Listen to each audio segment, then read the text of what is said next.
Doctor மூவா திருக்குறள் நற்பணிச் சங்கம் 102வது மாத கூட்டத்திற்கு வந்திருக்கும் அனைத்து சான்றோர் பெருமக்களையும் இருகரங்குப்பி வருகவரி என்று வரவேற்கின்றேன். அனைவருக்கும் இனிய மாலை வணக்கம். இந்த நல்வாய்ப்பினை தந்த திரு தாமோதரன் ஐயாவிற்கு எனது நன்றியை தெரிவித்துக் கொள்கிறேன். 102வது கூட்டம். ஒப்பீடு திருக்குறளாய் மகாகவி பாரதி. பாரதிக்கு அறிமுகம் தேவையில்லை, அதனால நேரடியாக நான் இந்த இதுக்கு குறளை சொல்லிட்டு இந்த குறள் படி பாரதி எப்படி வாழ்ந்தாருங்கிறதுக்கு சில உதாரணம். ஏன்னா எல்லா குறளுக்குமே அந்த மகாகவி உதாரணமா இருப்பார். ஆனா நம்ம நேரத்தின் அருமை கருதி சில குறள்களை அவருடைய வாழ்க்கை சம்பவங்களோடு ஒப்பீடு செய்கிறேன். முதல் குறள். அறிவுடையார் எல்லாம் உடையர், அறிவிலார் என்னுடையரேனும் இலர். அறிவுடையார் எல்லாம் உடையர், அறிவிலார் என்னுடையரேனும் இலர். 430. பாட்டுக்கொரு புலவன் பாரதி என்று அனைவராலும் போற்றப்பட்டவர். எளிய நடையில் மனதை கவரும் பாடல் வரிகள் அவருக்கு இயற்கை தந்த கொடை.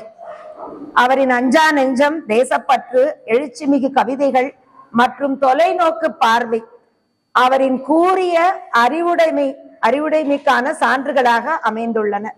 அதாவது அவர் ஒரு விடுதலை போராட்ட வீரர், ஒரு பத்திரிகையாளர், சிறந்த பேச்சாற்றல் மிக்கவர், ஒரு சமூக சீர்திருத்தவாதி. எல்லாத்துக்கும் காரணமா இருந்தது அவருடைய கூர்மையான ஒரு அறிவுத்திறன். அந்த பாட்டு எல்லாம் எழுதணும், பாட்டின் மூலமாக மக்களை சுதந்திர போராட்டத்துல ஈடுபடுத்தணும் அப்படின்னா அவருக்கு நிறைய அறிவுத்திறன் இருக்கணும். அந்த அறிவு அவருக்கு இயற்கையாகவே அமைந்தது. இந்த குறளுக்கு உதாரணமாக பாரதி வாழ்ந்தார். இங்கே ஒரு இது சொல்லணும், கிட்டத்தட்ட 32 மொழிகளை கற்றறிந்தவர் பாரதி. அதுல 3 மொழிகள் அந்நிய மொழிகள் அப்படி சொல்றாங்க, அந்நிய தேசத்து மொழிகள்னு சொல்றாங்க. அடுத்த குறள் ஒரு சின்ன தகவல். அதாவது ஒரு தடவை புதுச்சேரியில பாரதி இருந்த போது ஒரு கவிதை போட்டி நடந்தது. அந்த கவிதை போட்டியில அவருக்கு அவ்வளவா கலந்து கொள்ள விருப்பம் இல்லை. ஆனா அவரை சேர்ந்தவர்கள், தொண்டர்கள்லாம் நீங்க அருமையா பாடல்கள்லாம் எழுதுறீங்க, நீங்க கலந்துக்கோங்க இந்த போட்டியில, உங்களுக்கு தான் முதல் பரிசு கிடைக்கும் அப்படின்னு சொல்லி வற்புறுத்துறாங்க. சரி, தோழர்கள்லாம் கேட்கறாங்களே அப்படின்னு சொல்லிட்டு பாரதியும் ஒரு கவிதை எழுதி கொடுக்குறாங்க.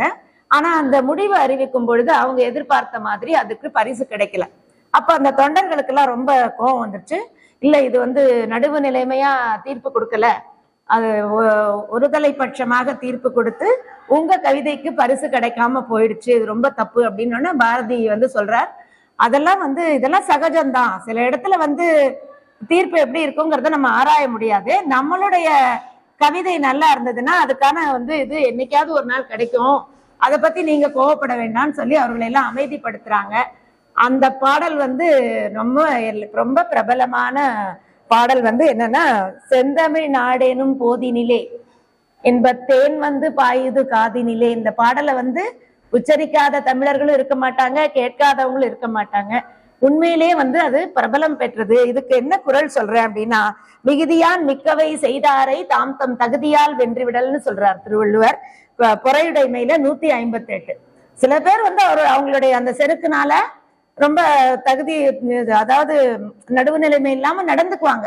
ஆனா அவங்களோட போய் சண்டை போடுறதோ போட்டி போடுறதோ சரியான வழி இல்ல. தம் தகுதியால் நம்மளுடைய தகுதியை உயர்த்திக்கணும். நம்மள ஒருத்தர் சரியில்லைன்னு சொல்றாங்க, நம்ம மார்க் வாங்கலன்னு சொல்றாங்க, நம்ம படிக்கலன்னு சொல்றாங்க, நம்ம சரியா வேலை பார்க்கலன்னு சொல்றாங்க. நிறைய உலகத்துல அந்த கிரிட்டிசிசம்ங்கிறது இருக்கும். எல்லாம் எல்லாருமே நம்மளை பத்தி புகழ்ந்து பேச மாட்டாங்க. அப்படி பேசும்போது அதற்கு கோபப்படாம நம்மள தகுதியை உயர்த்திக்கிறது தான் அதற்கான ஒரே வழி அப்படின்னு சொல்லி இந்த குறள் நமக்கு எடுத்து சொல்றது. அடுத்தது அந்த பாரதி அப்படின்னாலே நல்ல ஒரு 2 வார்த்தைகள். ரௌத்ரம் பழகு அப்படின்னு சொல்லுவார். அதே மாதிரி மந்திரம் போல் வார்த்தை. போன மீட்டிங்ல ஐயா சொன்னாங்க, அந்த வர்பாசிட்டிங்கிற வேர்டு நான் அப்பதான் கத்துக்கிட்டேன், சார் சொல்லிதான். எப்போதுமே இந்த பேச்சுங்கிறது அந்த மீனிங்கை கொண்டு போயிடணும், சுருக்கமா இருக்கணும். அனுமார் சொன்ன மாதிரி கண்டேன் சீதை முடிஞ்சு போச்சு, வளவளன்னு விவரிக்காம அந்த மாதிரி ஒரு சொல்வன்மை இருக்கணும் அப்படிங்கிறத பாரதி கடைபிடிச்சிருக்காரு. சொல்லுக சொல்லில் பயனுள்ள சொல்லற்க சொல்லில் பயனிலா சொல், சொல்லுக, போன வாரம் 4 நாள் முன்னாடி கூட ஐயா சொல்லியிருந்தாங்க, சொல்லுக சொல்லை பிரிதோர் சொல் அச்சொல்லை வெல்லும் சொல் இன்மை அறிந்து. இதற்கு மாறான வேறு சொல் இல்ல. இந்த வார்த்தையை நான் சொல்லிட்டேன்னா அந்த இடத்துல அந்த விஷயம் முடிஞ்சு போச்சு. அது நான் எல்லாருக்கும் நான் சொல்ல வந்ததை நான் தெரிவிச்சுட்டேன் அப்படிங்கிறது தான் இந்த மந்திரம் போல் வார்த்தை. அதை சுருக்கமா சொல்லுங்கிறது மட்டும் இல்லை, சில இடத்துல தேவையில்லாம வளவளன்னு பேசுறதும் இல்லை. கொஞ்சம் கடுமையா பேசாம கொஞ்சம் மாத்தி பேசலாம். இனிய உளவாக இன்னாத கூறல் கனியிருப்ப காய் கவர்ந்தற்று. இந்த எல்லா குரலுக்குமே அந்த மந்திரம் போல் வார்த்தை அப்படிங்கிற ஒரு பாரதியின் ஒரு தத்துவம், அவருடைய சிந்தனை தான் அவருடைய வார்த்தைகள். அவருடைய சிந்தனைப்படிதான் அவர் வாழ்ந்திருக்கார். இதுதான் நம்ம இதுல இருந்து தெரிஞ்சுக்கிறோம். அப்புறம் நம்ம எல்லாருமே படிச்சிருக்கோம், பாரதி சக மனிதர்கள் மட்டும் இல்ல, அவர் ஒரு தேசப்பற்று மிகுந்தவர். எல்லார் கூடயுமே இருக்கும் பொழுது அந்த எல்லா உயிரினங்களுக்கும் அவர் அன்பு காட்டக்கூடியவர்.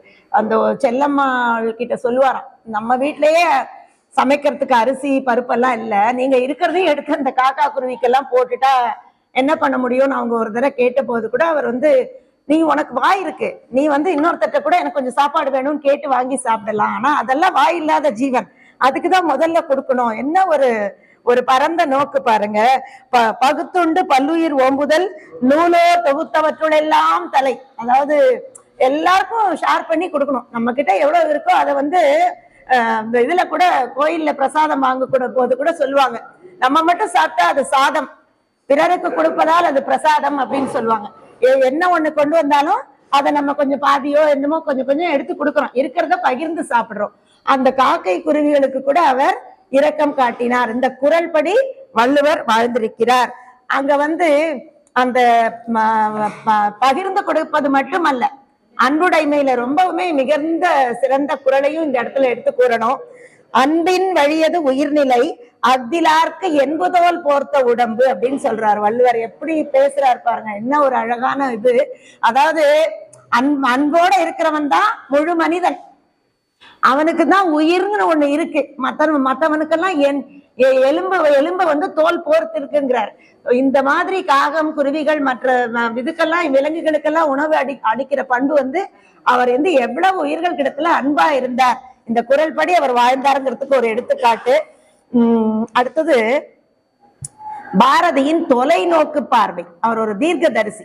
அவர் தேசப்பற்று மிகுந்த ஒரு தலைவர் மட்டும் இல்ல, ஒரு தீர்க்கதரிசி. பின்னாடி நடக்கக்கூடியத முன்னாடியே சிந்தனை செய்து அவர்களுடைய பாடல், அழகான பாடல் வரிகள் அதன் மூலமாக நமக்கு வெளிப்படுத்திவர். எல்லாத்தையுமே அவர் ஒன்னும் பெருசா எழுதியெல்லாம் வைக்கல. அந்த பாடல், அந்த சிந்து நதியின் மிசையெல்லாம் நமக்கு எத்தனை தடவைனா நம்ம கேட்கலாம். அந்த பாடல்லையே அவர் நிறைய வெளிப்படுத்துறாரு. அந்த தொலைநோக்கு சிந்தனைங்கிறது ஒரு அரிய பண்பு. அறிவுடையார் ஆவது அறிவார் அறிவிலார் அக்தரிகல்லாதவர். அறிவுடைமையில 427. அறிவுடையாருங்கிறத வள்ளுவர் எப்படி ஏத்துக்கிறாருன்னா, பின்னாடி நடக்க போறத தெரிஞ்சுக்கணும், ஓரளவு அதை அனுமானிச்சு சொல்லணும். அக்தரி அல்லாதவர் கல்லாதவர்னு சொல்றாரு. அந்த அறிவு இல்லாதவங்க கல்லாதவருக்கு சமம் சொல்றாரு. இப்ப நம்ம பார்க் ஸ்ட்ரைட்னு சொல்றாங்க, அந்த ராமேஸ்வரத்துல இருந்து ஸ்ரீலங்காக்கு அந்த லேண்ட் பிரிட்ஜ் கட்டுறதுக்கான அந்த திட்டங்கள்லாம் வகுத்தாங்க பாரதிக்கு அப்புறம் அது எப்படி போகலாம், அதற்காக நிறைய பணிகள்லாம் நடைபெற்றன. ஆனா பாரதி முன்னாடியே என்ன சொன்னாங்க, இத சிங்கள தீவினிற்கோர் பாலம் அமைப்போம் சேதுவை மேடுருத்தி வீதி சமைப்போம்னு சொன்னாரு. சேதுன்னா நமக்கு தெரியும் ராமேஸ்வரம், அதுல இருந்து அதை ஒரு ரோட்வே மாதிரி கொண்டு அந்த பாலத்தை இது பண்ணி இணைக்கணும், சிங்களத்தோட ஸ்ரீலங்காவோட இந்தியாவை இணைக்கணுங்கிற ஒரு தொலைநோக்கு பார்வை. எல்லா இடத்துலயுமே அவருக்கு அந்த கங்கை அது பேர் என்ன, கோதுமை பண்டம், கங்கை நதிப்புறத்து கோதுமை பண்டம் காவிரியின் வெற்றிலைக்கு மாறுகொள்வோம்னு சொல்லுவார். அதெல்லாம் இது மாதிரி இருக்கணும்னு சொல்லி ரொம்ப அழகா உணர்த்துவாரு. அப்புறம் பாரதினாலே அந்த மனதில் உறுதி வேண்டும் நினைவு நல்லது வேண்டும், அந்த பாட்டு ரொம்ப அருமையான வரிகள். மனதில் உறுதி இருந்தா தான் எதையுமே சாதிக்க முடியும். அவர் ரொம்ப ஏழ்மையில வாழ்ந்தவர், வசதி வாய்ப்புகளோட அவர் வாழல, அவருக்குன்னு எதுவுமே அவர் வச்சுக்கல. ஆனால் கூட யாராவது பண உதவி செய்ய வந்தா கோவப்பட்டுருவாராம். ரௌத்ரம் பழகுன்னு சொல்லுவார் இல்லையா, நான் பிச்சைக்காரனும் இல்லை, நீ ஒன்றும் மாட மாளிகையில் வாழ்பவனும் இல்லை அப்படின்னு கோவப்படுவார். ஏன்னா அவருக்கு வந்து இந்த கையேந்திரதெல்லாம் பிடிக்காது. ரொம்ப நெஞ்சுரம் கொண்டவர். எவ்வளவு இப்பெல்லாம் வந்து ஒரு சின்ன சின்ன கஷ்டங்கள் வந்தாலே மனசோர்வுங்கிறது வந்து என்ன எல்லா வசதிகள்லாம் இருந்தா கூட சின்ன சின்ன கஷ்டங்கள் எல்லாம் தாங்க முடியாத ஒரு நிலைப்பாடெல்லாம் இன்றைக்கு இருக்கிற இளைஞர் சமுதாயத்துக்கெல்லாம் அது வருந்தத்தக்க விஷயம். அது இருக்கு. ஆனா வந்து அன்னைக்கு எதுவுமே வாழ்க்கை வசதிகள் வாய்ப்புகள்லாம் வந்து அவ்வளவு இல்லாத போதும் என்ன சாப்பாட்டுக்கு கஷ்டம், இது எப்ப பார்த்தாலும் அவருக்கு வந்து பயணம் பண்ணிட்டே இருப்பாரு.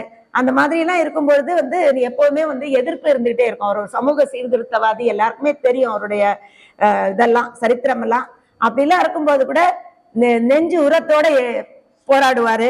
அந்த மனதில் உறுதி வேண்டும் அப்படிங்கிறதுக்கு அதை வாழ்ந்து காட்டியவர். சுதந்திர போராட்டங்களில் பங்கு கொண்டு மக்களுக்கு அவ்வுணர்வினை புரிய வைப்பது சாதாரண செயல் அன்று. நெஞ்சுரம் கொண்ட பாரதிக்கு அது சாத்தியமாயிற்று. வினைத்திட்பம் என்பது ஒருவன் மனத்திட்பம் மற்றைய எல்லாம் பிறங்கிறார் வள்ளுவர். குறள் எண் 661. அதாவது ஒரு செயலை செய்து முடிக்கணும். ஐயா கூட அடிக்கடி சொல்லுவாங்க, ரொம்ப நம்ம அந்த மனசுல அது எண்ணம் இருந்துட்டுன்னா எப்படியாவது அது நடக்கும், எப்படியாவது செய்ய முடியுங்கிறத அந்த உறுதியுடன் செயல்பட்டவர். இன்னும் ஒரு 2 குறள் சொல்லணும். அதாவது பகைவனுக்கு அருள்வாய் நன்னஞ்சே. பகைவனை வந்து மன்னிக்கலாம். ஒரு பெரிய மனசு பண்ணி நமக்கு யாராவது ஒருத்தர் ஏதாவது தீமை செய்துட்டு அந்த நேரத்துல வருத்தமா இருக்கும். ஆனா நம்ம என்ன செய்வோம், சரி சரி பரவாயில்ல அப்படின்னு சொல்லி மன்னிக்கலாம். ஆனா பாரதி பாருங்க, ஒரு படி மேல போயிட்டார். பகைவனுக்கு அருள்வாய் நன்னெஞ்சே அப்படின்னு சொல்றாரு. அவனுக்கும் அருள் புரியணும், அவனுக்கும் வந்து நல்லது நடக்கணும் என்று பகை கொண்ட எதிரிகளிடத்திலும் எப்படி கருணையுடன் நடந்து கொள்ள வேண்டும் என்பதை வலியுறுத்தினார். அவங்களுக்கும் நல்லதே நினைக்கணும். அவன் பகைவனா இருந்தா கூட வெள்ளையனே வெளியேறுன்னு சொன்னா கூட அவன் வந்து இந்த நாட்டை விட்டு போகணும், இந்த நாடு இந்தியர்களுக்கு சொந்தம், இந்திய நாட்டை இந்தியர்களுக்கு கொடுக்கணும்னு நினைச்சாங்களே ஒழிய வெள்ளையர்களுக்கு தீங்கு நடக்கணும்னு அவங்க விரும்பல. அவ்வளவுதான். அடுத்தது அதாவது இதுதான் இதற்கு குரல் சொல்லணும். இந்த மாதிரி இந்த பகைவனுக்கு அருள்வாய் நன்னஞ்சே அப்படிங்கிற அவருடைய சிந்தனைக்கு பொருத்தமான குரல் வந்து நான் என்ன சொல்றேன் அப்படின்னா, இன்னா செய்தார்க்கும் இனியவே செய்யாக்கால் என்ன பயத்தோ சால்புங்கிறார் வள்ளுவர் சான்றாண்மையில. இன்னா செய்தார்க்கும், அதாவது உனக்கு தப்பு செய்தவங்களுக்கும் உனக்கு கெடுதல் செய்தவங்களுக்கும் நல்லதே செய்யணும். அப்படி இல்லைன்னா இல்லாக்கால் செய்யாக்கால் என்ன பயத்தோ சால்பு. நீ உன்னை சான்றோன், நீ உன்னை நல்லவன் எப்படி சொல்லிக்கலாம், நீயும் பழிக்கு பழி அப்படின்னு சொல்லி அவனுக்கு எல்லாமே எதிரியா நடந்துட்டு இருந்தா, அவனுக்கு தீயது செய்தால் உனக்கும் வந்து அந்த சான்றோன் என்ற ஒரு தகுதி கிடையாது அப்படிங்கிறத வள்ளுவர் வந்து இந்த இடத்துல சொல்றார். கடைசியா இந்த குறள் மட்டும் நான் சொல்லிக்கிறேன்.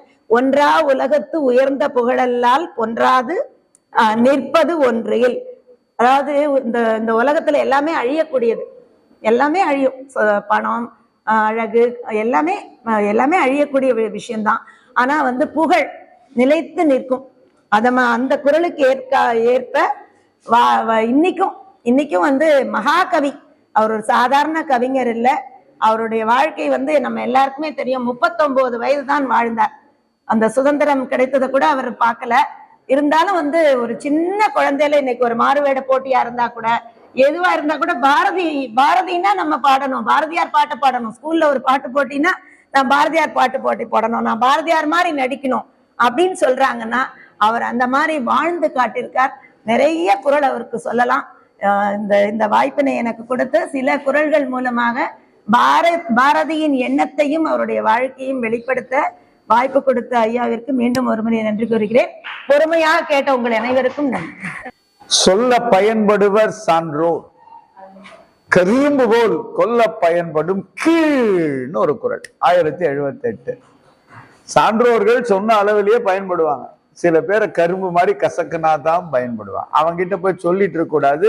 அவன்கிட்ட நம்ம என்ன பண்ணோம், அவனுக்கு உண்டான மொழி என்னவோ அந்த மொழியில பேசணும். அவங்கிட்ட போய் அறத்தை பேசக்கூடாது, அவங்கிட்ட போய் தர்மத்தை பேசக்கூடாது, அவன்கிட்ட போய் நியாயத்தை பேசக்கூடாது. அவனுக்கு உண்டான மொழி என்னவோ அந்த அப்படின்னு வள்ளுவர் சொல்றார். அவனை வந்து மனிதன் அவர் ஏத்துக்கல.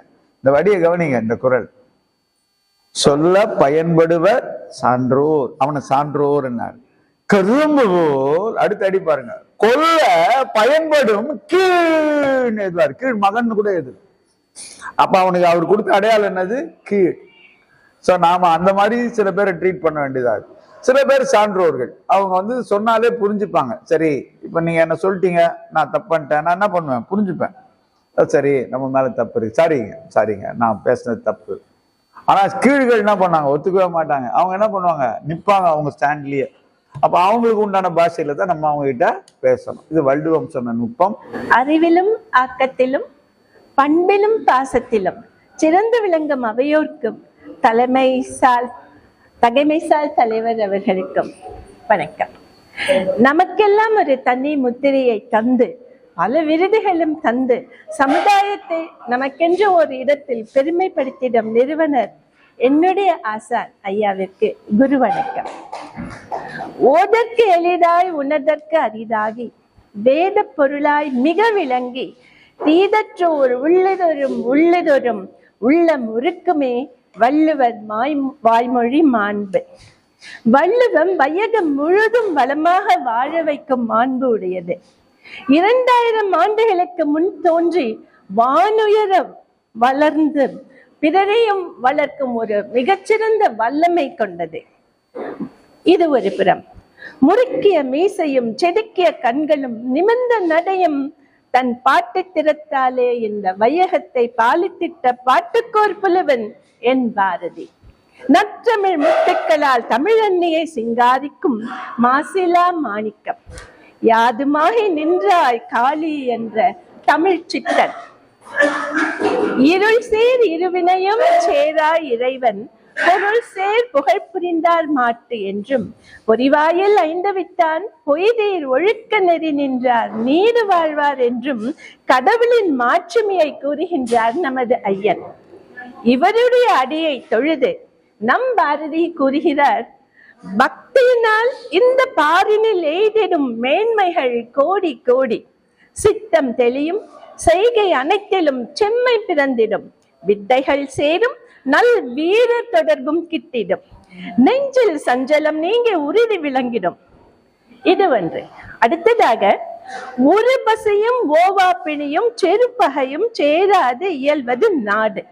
கொடிய பசியும் தீராத நோயும் அழிவு தரும் பகைமையும் இல்லாதது நல்ல நாடு என்றும் தள்ளா விளையிலும் தக்காரும் தாழ்விலா செல்வரும் சேர்வது நாடு என்றும் கூறுகிறார் நமது ஐயன்.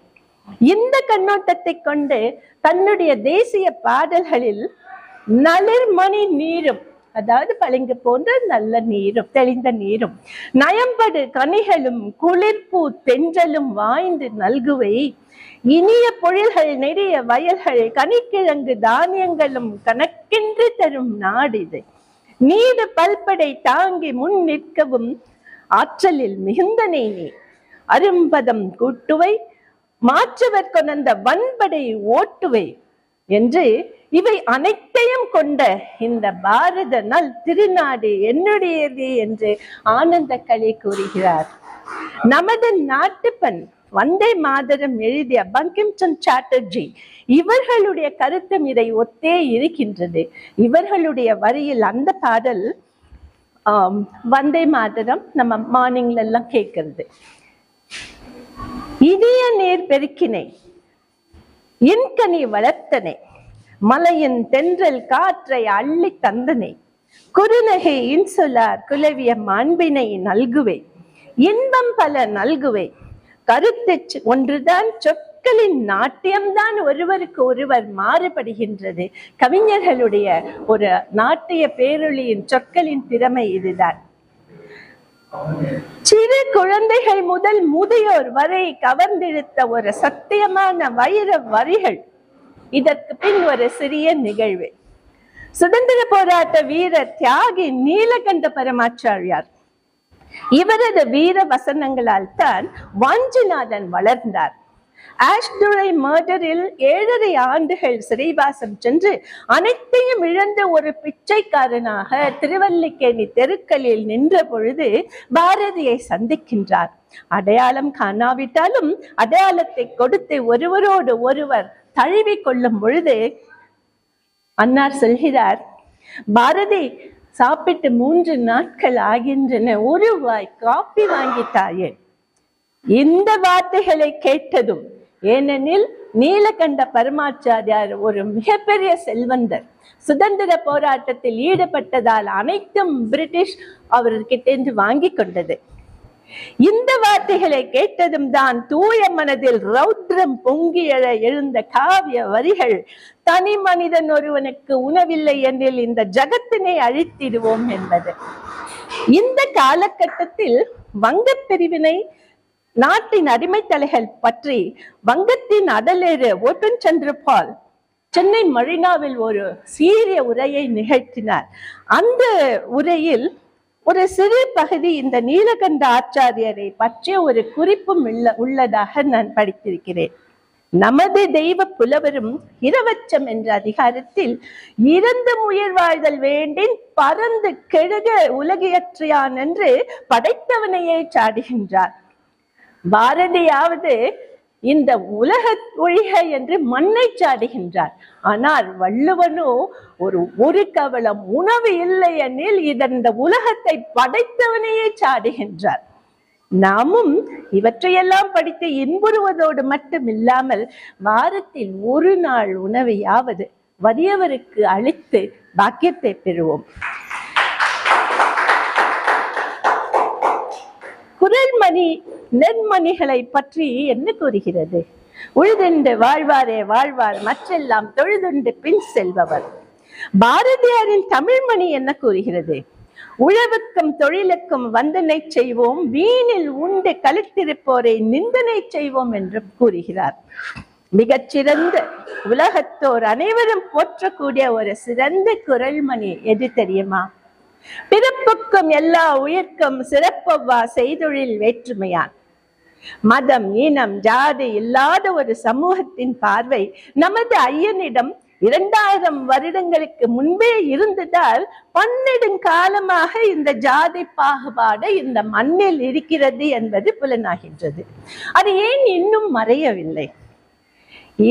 இளமையில் கல் பசுமரத்தாணி போல் என்ற சொற்றொடர்களை மனதில் வாங்கி குழந்தைகளுக்கு அறிவுறுத்தினால் சமுதாயம் மேம்படும். ஏனென்றால் நாளைய உலகை தாங்குவர் இந்த சிறு குழந்தைகள் என்று உணர்ந்து அந்த மெய்ப்பொருளை அடங்கிய பொன்மொழியாக மகாகவி கூறுகிறார், ஜாதிகள் இல்லையடி பாப்பா, குல தாழ்ச்சி உயர்ச்சி சொல்லல் பாவம் என்று குழந்தைகளுக்கு ஊட்டுகின்றார்.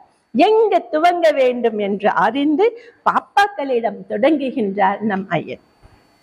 தமிழ் சித்தர் அல்லவா? இதையும் மீறி எந்த விதமான ஜாதி மத பேதங்களும் இல்லாமல் வாரிசு இல்லாததால் பட்டத்து யானையிடம் மாலை கொடுத்து மன்னனை தேர்ந்தெடுக்கும் நிலையம் அன்று இருந்ததாக நாம் படித்திருக்கிறோம். இப்படி பெருமை வாய்ந்த ஒரு லெகசி நமக்கு ஏன் இப்பொழுது இல்லாமல் போகிறது?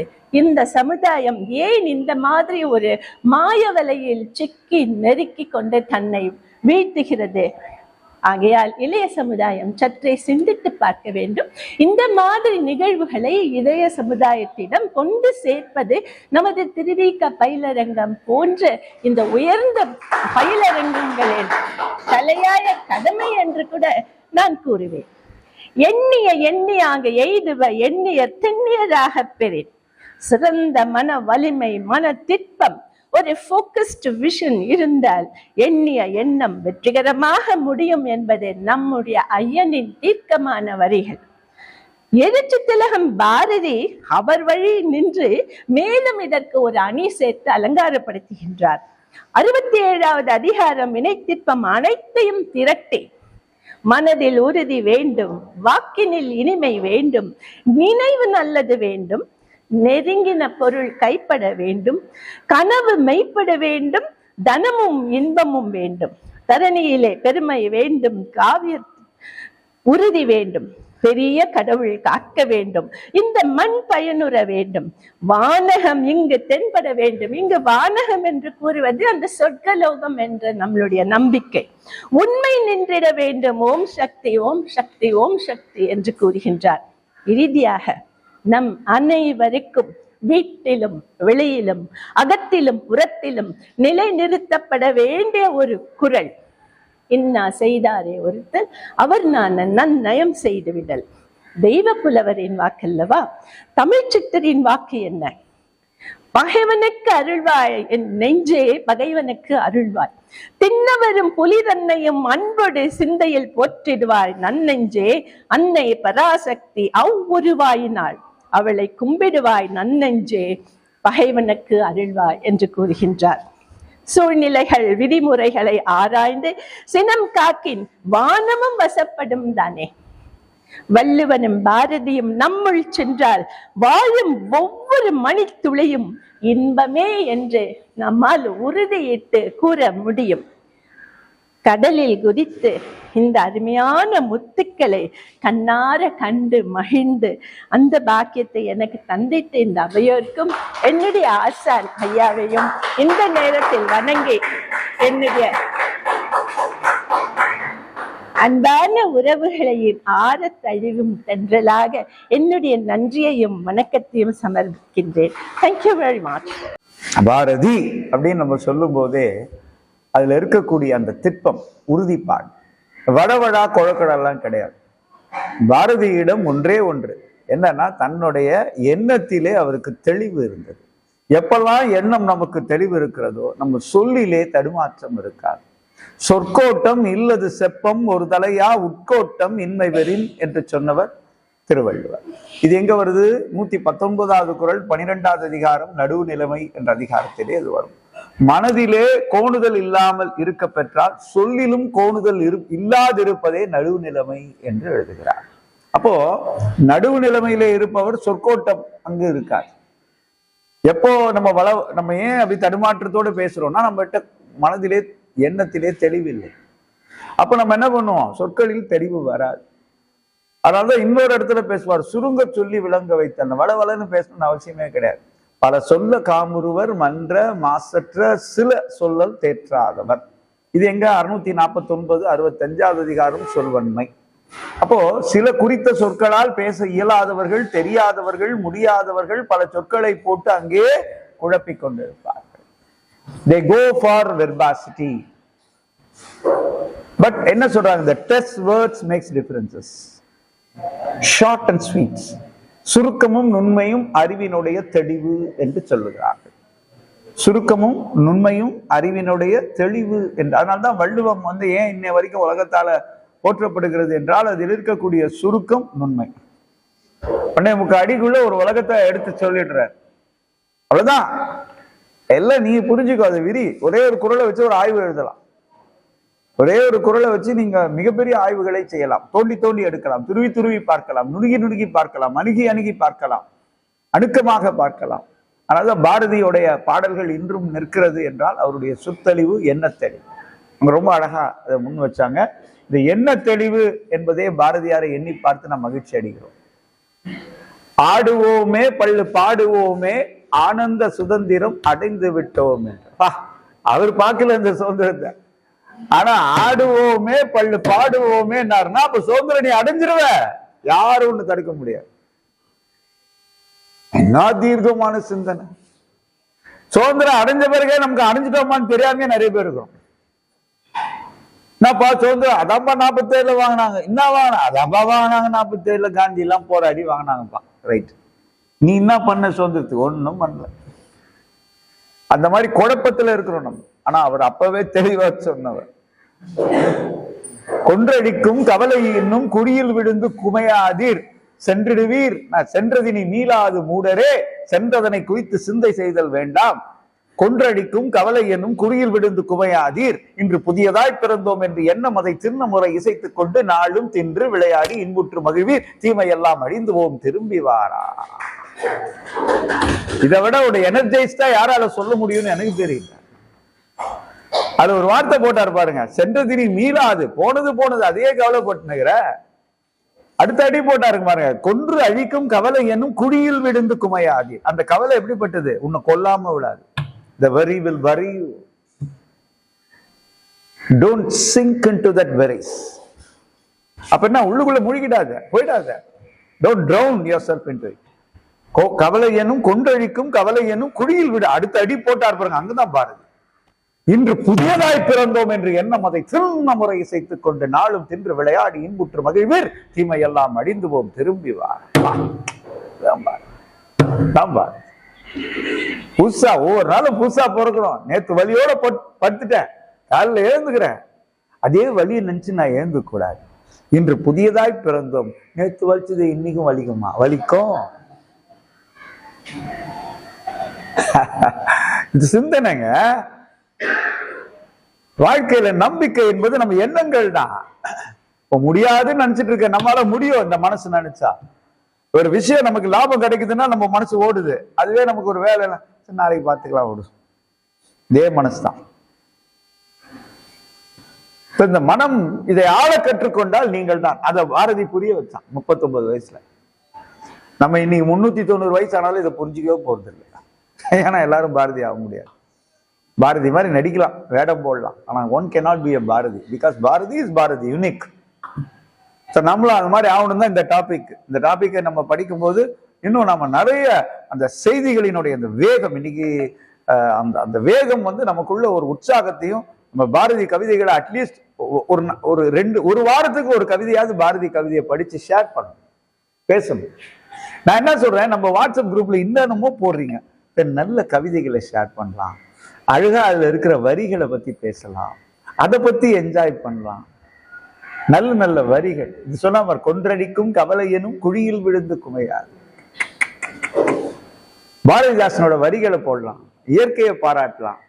இந்த மாதிரிலாம் நம்ம வாட்ஸ்அப்ல ஷேர் பண்ண மாட்டேங்கிறோமே. ஈரான்ல போட்ட குண்டு ஒருத்த தலைகீழா 2 துண்டா போறது, பாம்பு வச்சு ஒருத்த வச்சு சாவது, மேல இருந்து பிளேன் குத்தி நிக்கிறது, நம்ம இது வன்முறைகளான சீன்களை போடுறது, இதையே பார்த்துட்டு இருக்கிறது. நாட்டுல இப்படிலாம் நடக்குது, அப்ப ஏன் பார்த்து நிற்கிறாங்க? அது நடக்கூடாதுன்னு வேண்டிதான். நிறைய பேரு பழி சொல்லிங்கன்னா கெட்டதை பார்ப்போம். அது ஏன்? அது ஒண்ணு பார்க்காத, இல்ல பார்த்தீனே ஏன் பழி சொல்றேன்? இந்த 2 மனுஷன் நமக்குள்ள அதை ஜெயிக்கிறது தான் பாரதி என்று சொல்லி, அடுத்து இந்த கவிதை வரிகள் உங்களுக்கெல்லாம் செல்லும். செவிக்கு உணவில்லாத போது சிறிது வயிற்றுக்கு. அன்னைக்கே டயட்டை சொன்னவர் திருவள்ளுவர். செவிக்கு உணவு நிறைய கூட பாருங்க, காதுல கேளுன்னு சொல்ல, செவிக்கு உணவுன்னா என்ன மாதிரி கலை சொல் தெரியுமா? செவிக்கு உணவு நிறைய கேளு, கொஞ்சமா சாப்பிடு. நீ நிறைய தின்னுட்டு கேட்கவே மாட்டேங்கிறிய, உடம்பு பெத்துதான் போவோம், வலிக்கத்தான் செய்யும். 412வது குறள் என்ன, 42வது அதிகாரம், அது பேர் என்னது? கேள்வி. அனைவருக்கும் வணக்கம். கற்க கசடர கற்பவை கற்பப்பின் நிற்க அதற்கு தக. தமிழின் ஆசானாய் வாழ்வின் விளக்கு, தமிழனாய் என்றுமே நடையினில் மிடுக்கு. எதுகை மோனைக்கு ஏதிங்கே வறட்சி, கருத்தின் ஆழமாய் மனிதனின் எழுச்சி. பிறந்தார் பாரதி நாட்டுக்கு, பெருமை சேர்த்தார் ஏட்டுக்கு.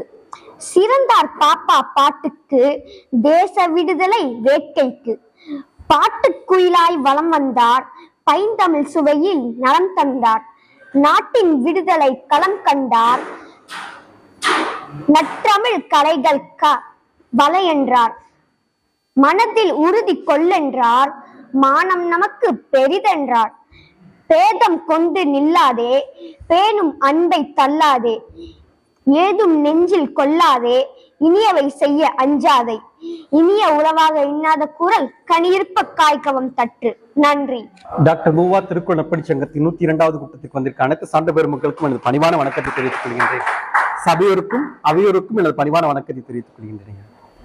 செவிக்குணவில்லாத போது, குறள் 412.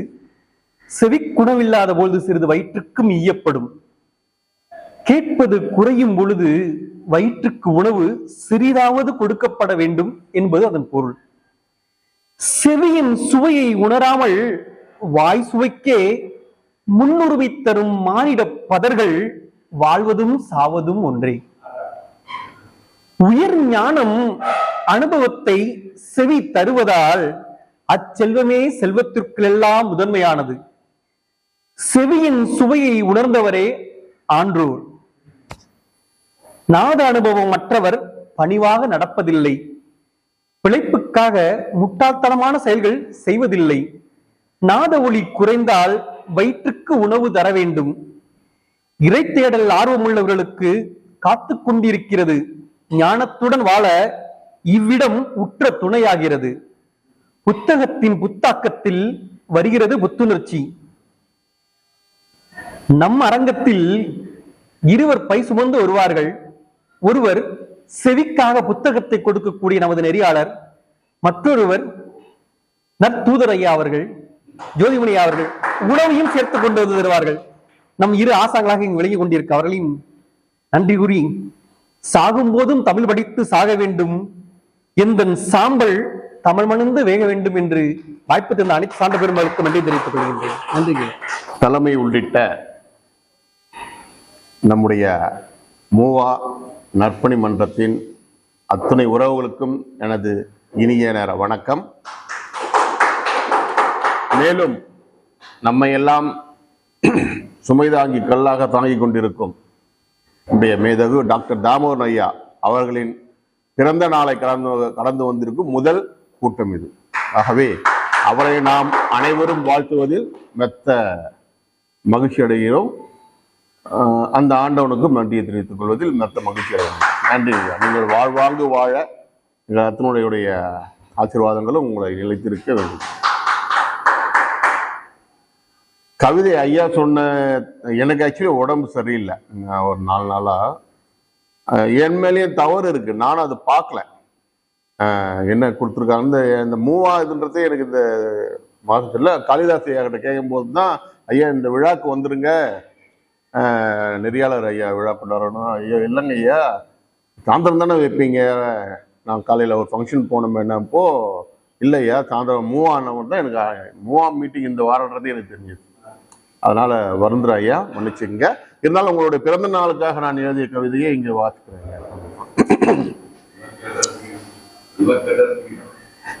சுமைதாங்கியே சுமைதாங்கியே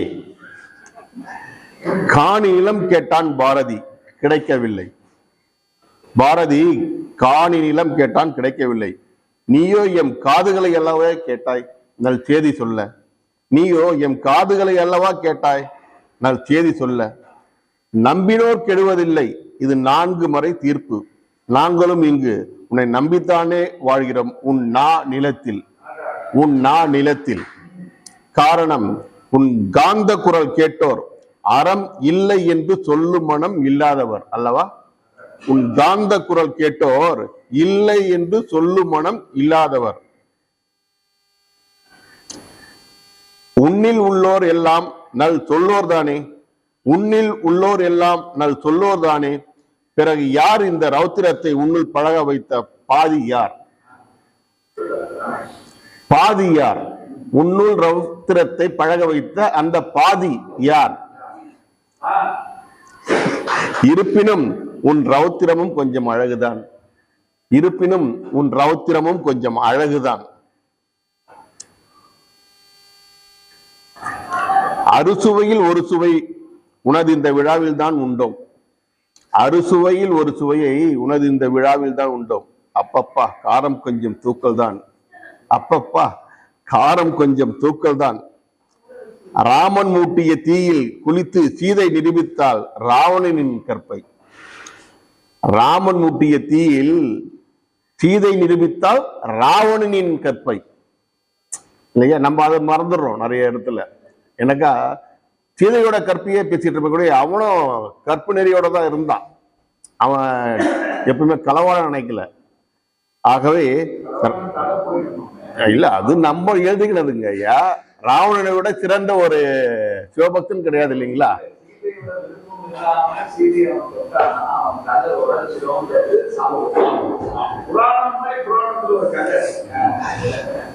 ராமன் மூட்டிய தீயில் குளித்த சீதை நிரூபித்தாள் ராவணனின் கற்பை. இங்கு நீ கூட்டிய விழாவில் நிரூபிக்கப்பட்டதென்னவோ சில உறவுகளின் தப்பை. இங்கே நீ விழாவில் நிரூபிக்கப்பட்டதென்னவோ சில உறவுகளின் தப்பை. ஐயனே உறவுக்கு கைகொடு, உதறியவர்களை களையெடு. ஐயனே உறவுக்கு கைகொடு, உதறியவர்களை களையெடு. மாமணி அவர்களே வாழிய நீ 100 ஆண்டு. மாமணி அவர்களே வாழிய நீ 100 ஆண்டு. வானவர் வாழ்த்தட்டும் 1000 ஆண்டு என உன்னை பிறந்த நாளில் வாழ்த்தி வணங்கும் வசீகரன். நன்றி, வணக்கம். செவிக்குணவு இல்லாத பொழுது அப்படி சொல்லிட்டு ஒரு கவிதை தலைவர் கொடுத்துறாரு. 412வது குறள். செவிக்குணவு இல்லாத பொழுது சிறிது வயிற்றுக்கு ஈயப்படும் என்பது குறள். இன்னைக்கு 102வது மாத கூட்டம். அதுக்கு இந்த குறள், காலத்தினால் செய்த நன்றி சிறிதனும் ஞானத்தின் மான பெரிது இந்த குறள். அதுதான் அது நம்ம எது பார்த்தாலும் வந்துட்டே இருக்கும். அவர் என்னதான் சொல்றாரோ, ஒரு சின்ன நம்ம ஒரு மீட்டிங் அட்டன் பண்ணும்போது நம்ம எவ்வளோ உள் வாங்கிக்கிறோமோ அடுத்த தடவை வரும்போது அது 1% கொடுக்கல. அப்போ அது மாதிரி 1% கொடுக்காம இருக்கக்கூடாது. நம்ம வாங்கினது எவ்வளோ வாங்கினாலும் அட்லீஸ்ட் கொஞ்ச நாள் கொடுக்கும். அதுக்கு தான் அது மாதிரி ஒரு அரங்கத்துக்கு ஒவ்வொரு தடவையும் போகும்போது எல்லா அரங்கத்துக்கும் சொல்லுவான், என்ன உள் வாங்கின்னு போய் அது 5% அடுத்த வாரம் வந்து கொடுக்கும், இந்த வாரம் முடியல அடுத்த வாரம் கொடுக்கும், அதுக்கு மாதிரி கொடுக்கும். அப்படிதான் ஒவ்வொருத்தரும் சொல்கிறோம். நிறைய பேர் வராங்க, நிறைய பேர் அரங்கத்தில் கலந்துக்கிறாங்க. இன்னைக்கு அந்த தலைப்புக்கு ஏற்ற மாதிரி ஒன்லி செவிச்செல்வம், கேட்கறது என்னென்னவோ அதெல்லாம் சொல்லலாம். செல்வத்துள் செல்வம் செவிச்செல்வம், செவிக்குறைவு இன்சொல் கேட்டல், கேட்கும் அறிவை உணராத செவிகள் கேளாத செவிகளாக கருதப்படும். கேட்பவர் ஈர்க்கும் திறன் கொண்ட செவிகள், கேட்பவரை ஈர்க்கும் திறன் கொண்டது பேச்சு. பேச்சு என்பது வெற்று ஆவி என்று திருவிகா சொல்லியிருக்கார். பேச்சில் பயன் அறிந்து ஏற்றுக்கொள்வதாகும். கேட்கும் பேச்சில் நன்மை பயக்கும் சொல். கேட்பவன் செயல்படும் பொருட்டு அது அமையும். கேடில் விழிச்செல்வம் கல்வி என்றோ வேண்டியவர் வேண்டாதவர் என்பதை பகுத்தறிவு திறன் கொண்டு சொல். பகுத்தறியும் திறன் செவி ஒன்றே. கேட்கும் பிழையை பிறர் சொன்னாலும் கேட்காத கேள்விகளை அதன் தலைமை அறிந்து வாய்ப்பாகும். கோளில் பொறியில் தன்மை உயர்ந்த செவி, கேட்கும் தன்மை நிறைந்தவர்களாய் ஞானம் கூடும். கேட்பவர்கள் பலரும் பேசுவர்கள் ஒருவரே என்றாலும் கேட்கும் மனதினர் போற்றி புகழ்வார்கள். கேட்டும் திறனால் ஆண்டவனும் மகிழ்வான். கேட்கும் திறனால் மயங்குபவர்களுக்கு ஊக்கம் தரவே சிறிதளவு வயிற்றுக்கு ஈயப்படும். போக்கும் உணர்வுகள் கூடிடவே பசியாற்றல், அதுவே கல்வியறிக்கும் ஞானத்திற்கும் உண்டான அருமருந்து என சான்றோர்கள் வகுத்தனர் என்று கூறி என் தலைவர் டாக்டர் மூவா திருக்குறள் நற்பணி மன்றத்தினுடைய 102வது மாத நிகழ்விற்கு தலைமையேற்று நடத்தி கொண்டிருக்கின்ற நற்பணி மன்றத்தினுடைய நெறியாளர் அவர்களே, திடீர் தலைவராக அறிமுகப்படுத்தப்பட்ட என்னை அந்த நிலைக்கு உயர்த்திய அன்னார் அவர்களுக்கும், இங்கே வந்துள்ள ஆர்வமுள்ள தமிழ் சான்றோர்கள், ஆன்றோர்கள், பெரியோர்கள் அனைவருக்கும் எனது வணக்கத்தையும் வாழ்த்துக்களையும் தெரிவித்துக் கொள்கிறேன். அன்பர்களே, இன்றைய சூழ்நிலையிலே ஆன்மீகம் என்று சொன்னாலே அது ஒரு கேலிக்குரிய பொருளாகவும் காணப்படுகிறது. அதே சமயத்தில் அது சற்று ஆதரவான குரலாகவும் ஒலிக்கிறது. இந்த காலகட்டத்திலே திருவள்ளுவர் காலத்துல 2000 வருடத்திற்கு முன்னால் அவர் இந்த குறளை படைத்திருப்பதில் அப்போ ஆரவாரம் இல்லாத ஆன்மீகத்தை அவர் எப்படி காட்டினார், அது எப்படி இப்பொழுது நடந்து கொண்டிருக்கிறது என்ற வகையிலே என்னுடைய கருத்தை அங்கே குறிப்பாக அடிக்கோடிட்டு சொல்லுகிறேன். இது என்னுடைய கருத்தை நான் இங்கே பதிவு செய்ய விழைகிறேன். உலக சமுதாயம் ஒன்றுபட்டு ஒருமைப்பாட்டுடனும் அமைதியுடனும் வாழ வழிவகுத்து கொடுத்த ஞானிகள் ஆங்காங்கே தோன்றிக் கொண்டுதான் இருக்கிறார்கள், தோன்றிக் கொண்டிருந்தார்கள், இன்றும் தோன்றிக் கொண்டிருக்கிறார்கள். அவர்கள் தாங்கள் கண்டறிந்த தத்துவங்களை உலகோர் உய்யும் பொருட்டு பல இலக்கியங்களாக உருவாக்கி தந்துள்ளனர். இப்பொழுது அந்த அளவு இல்லை, கொஞ்சம் கரமாந்தார். ஏன்னா இது இப்ப தெரியாது, இப்ப எழுதினவங்களதெல்லாம் எப்ப தெரியும்னா இன்னும் ஒரு 100 ஆண்டுகள் கழித்து தான் தெரியும். தற்கால இலக்கியங்களில் எவ்வாறு செழுமை இருக்கிறது என்பதை நாம் தூக்க முடியாது, நமக்கு தெரியாது. ஏன்னா என்ன நடக்குதுன்னு யாருக்கும் தெரியல. ஆனால் 100 ஆண்டுகள் கழித்து பார்த்தா இப்படிப்பட்ட பெரியவர்கள், ஏன்னா பாரதி வாழ்ந்த காலத்திலே பாரதிக்கு மரியாதை கிடையாது, பாரதியை போற்றியவர்கள் கிடையாது. ஆனால் இப்பொழுது பாரதி என்ன செய்யறான், உயர்த்தி பிடிக்கிறோம் என்றால் அதற்கு என்ன காரணம், அவருடைய கவிதைகளை இப்பொழுதுதான் நாம் ருசிக்கிறோம். அந்த மாதிரிதான் இதுவும். இக்காலத்திலும் சிறந்த தத்துவ ஆசிரியர்களும் நல்வழி காட்டிகளும் இருக்கத்தான் செய்கிறார்கள். ஆனால் அவர்கள் அடையாளம் கட்டப்படவில்லை என்பதுதான் வருத்தத்தக்க நிகழ்ச்சி. ஆக வேதங்களும் உபநிடதங்களும் உணர்த்தும் பரம்பொருளின் தத்துவங்களை அந்த ஞானியரின் பன்மொழி இலக்கியங்களிலே நாம் காண முடியும். பன்மொழி இலக்கியங்கள் அப்படின்னு எடுத்துக்கிட்டா நம்முடைய தமிழை பொறுத்தவரையிலே திருக்குறள் ஒரு தமிழ் வேதம் என்று கூட சொல்லுவாங்க. வேதம் அப்படின்றது சமஸ்கிருதத்தில் எழுதப்பட்டது, உபநிடதங்களும் சமஸ்கிருதத்தில் எழுதப்பட்டன. அதே போல இறைவனுக்கு, சிவனுக்கு 2 கண்கள் அப்படின்னு சொல்லுவாங்க. ஆன்மீகத்துல என்ன சொல்லுவாங்க, ஒரு கண் சமஸ்கிருதம், ஒரு கண் தமிழ் அப்படின்னு சொல்லுவாங்க. இன்றைக்கும் கூட பாத்தீங்கன்னா பல ஆலயங்கள்ல, வைணவ ஆலயங்கள்ல 4000 திவ்ய பிரபந்தம் முக்கியமாக ஓதப்படும். அதே மாதிரி தில்லை அந்தணர்கள் வாழுகின்ற நடராஜர் கோவில்ல 63 அதாவது சிறப்பாக நடக்கக்கூடிய ஆருத்ரா தரிசனத்துல பாத்தீங்கன்னா மாணிக்க வாசகருடைய அந்த திருப்பள்ளி எழுச்சி பாடலை பாடிதான் அந்த தீபாவளியை காட்டுவாங்க. ஆருத்ரா தரிசனத்துக்கு முதல் நாள் இரவு 10 மணி அளவுல ஆரம்பிச்சு கிட்டத்தட்ட ஒரு மணி நேரத்துக்கு ஒவ்வொரு பாடலையும் பாடி அந்த தீபாவளி காட்டப்படும்.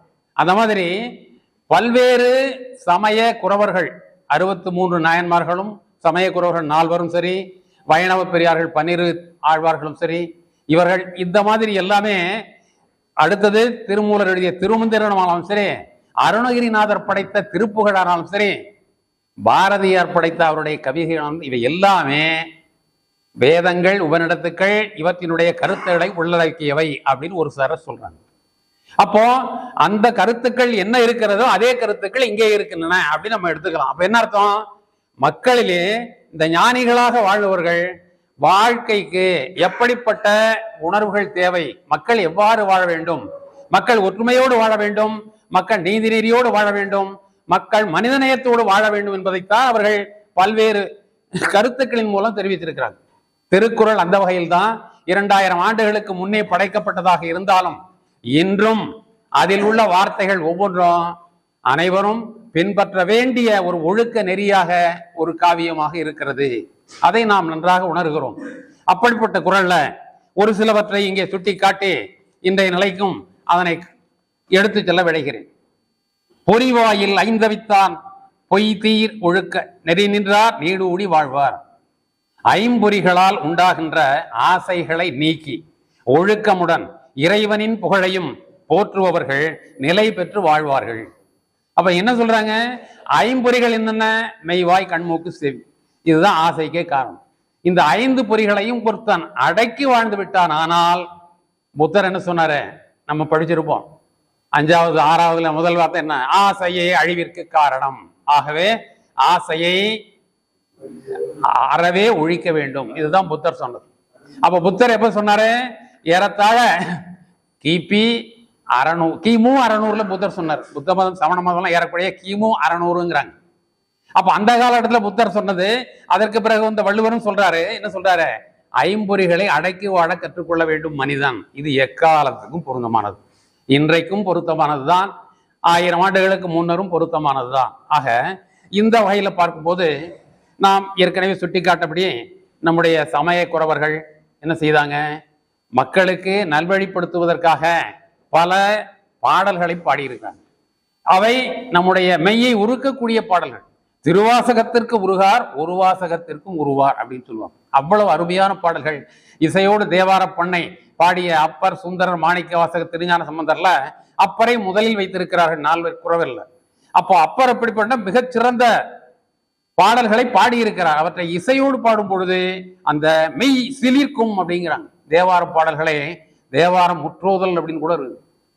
திருவாசகம் முற்றோதல் இப்பொழுது சிறப்பாக பல இடங்களில் நடைபெற்றுக் கொண்டிருக்கிறது.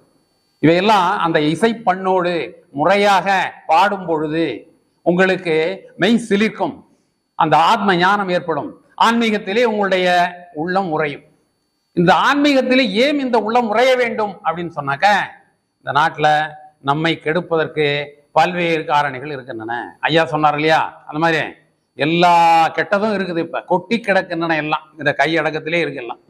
அதனால என்ன ஆகுது? சமுதாயம் சீர்கெட்டு விடுகிறது. அப்ப இன்றைய சமுதாயத்திற்கு இந்த மாதிரி பலரும் கூட்டாக சேர்ந்து ஒரு வழிபாடு செய்து இந்த மாதிரி நம்முடைய மனதை ஒருநிலைப்படுத்த வேண்டும் அப்படிங்கிறதுக்காக பல அறிஞர்கள் பல விதங்கள்ல இந்த மாதிரி அதுவும் இப்போ திருவாசக முற்றோதல் என்பதுதான் பல இடங்களில் மிகவும் சிறப்பாக நடைபெறுது. அவ்வளவு நீங்க ஒண்ணும் வேணாம், உங்களுக்கு பாடவே தெரியலன்னாலும் அந்த புக்கே கையில் இல்லைனாலும் அங்க போய் உட்கார்ந்தா போ, அந்த பண் இசையோடு அவர்கள் பாடுகின்ற பாடலானது உங்களுடைய உள்ளத்திலே ஒரு எழுச்சியை உருவாக்கும். அதை கேட்கும் பொழுது உங்களுக்கு இயற்கையாகவே ஒரு ஆன்மீக உணர்வு உண்டாகும். அந்த மாதிரி எல்லாம் இப்போ தட்டி கொடுத்து முயற்சி செய்து கொண்டிருக்கிறார்கள். அதனால நம்முடைய சிந்தனைகளை சிதற விடுகின்ற பல்வேறு காரணிகளுக்கிடையே நம்முடைய மூதாதைகள் வாழ்ந்த வாழ்க்கை இதெல்லாம் அந்த பொய்வாயில் ஐந்தவித்தான் என்ற குறளின் நெடில் தான் இருக்கு. அதே மாதிரி அடுத்ததா சொல்லும் போது புத்தே உலகத்தும் ஈண்டும் பெறல் அரிதே ஒப்புரவின் நல்ல பிற. தேவர் உலகத்தும் இவ்வுலகத்தும் பிற மக்களுக்கு உதவும் நற்செயலானது காண கிடைத்தல் அது அரிதானது. தேவர் உலகமா இருந்தாலும் சரி, இந்த உலகமாய் இருந்தால் என்ன செய்யணும்? பிறருக்கு உதவி செய்ய வேண்டும். அப்படிப்பட்ட மனிதர்களை காண்பது அரிதாக இருக்கிறது. ஆனால் அதுதான் நியாயமான செயல். மனித வாழ்வு என்பது என்ன? மனித நேயத்தோடு வாழ வேண்டும், பிறருக்கு உதவி செய்து வாழ வேண்டும். அப்படிப்பட்ட குறளை அடிப்படையாக கொண்டு வாழ்ந்த மகான்கள் பல பேர் இருக்கிறாங்க, வாழ்ந்த பெருந்தனக்காரர்கள் பல பேர் இருக்காங்க. இப்ப சமீபத்தில் மறைந்த டாடா, தொழிலதிபர் டாடா எப்படிப்பட்டவர்? மிக சிறந்த பணக்காரரு, மிகச்சிறந்த தொழில் வல்லுனர். ஆனால் அவர் என்ன செய்தாரு? தன்னுடைய ட்ரஸ்ட் மூலமா மிகப்பெரிய தொண்டினை ஆற்றி வந்தார். மிகப்பெரிய கேன்சர் இன்ஸ்டிடியூட்டை நடத்தியிருக்காரு. மிகவும் ஆபத்தான இருக்கக்கூடிய பல்வேறு மக்களுக்கும் நோய் தீர்க்கக்கூடிய இந்த கேன்சர் தான் மிகவும் ஆபத்தான முறை. அதுக்கே ஒரு பெரிய இன்ஸ்டிடியூட் பண்ணார். நிறைய குடை வள்ளலாக இருந்து பலருக்கும் பல வகைகள் உதவி இருக்கிறார். அந்த மாதிரி நாம் பார்க்கணும்னா மாதா அமிர்தானந்த மையை எடுத்துக்கொள்ளுங்க. அவங்க ஆன்மீகத்திலே ஈடுபட்டவர்கள், ஒரு மீனவ பெண்மணி, கேரளத்தை சேர்ந்தவர்கள். அந்த அம்மையாரின் பொழுது அவருடைய செயலாற்றலின் மூலமாக ஆன்மீக வழியிலே உலகம் முழுவதும் தன்னுடைய கிளைகளை பரப்பி சிறந்த தொண்டாற்றி வருகிறார்கள். அந்த சிறந்த தொண்டு என்று சொல்லும்போது அங்க வெறும் ஆன்மீகம், இறைவனை வணங்க வேண்டும் அதுவல்ல.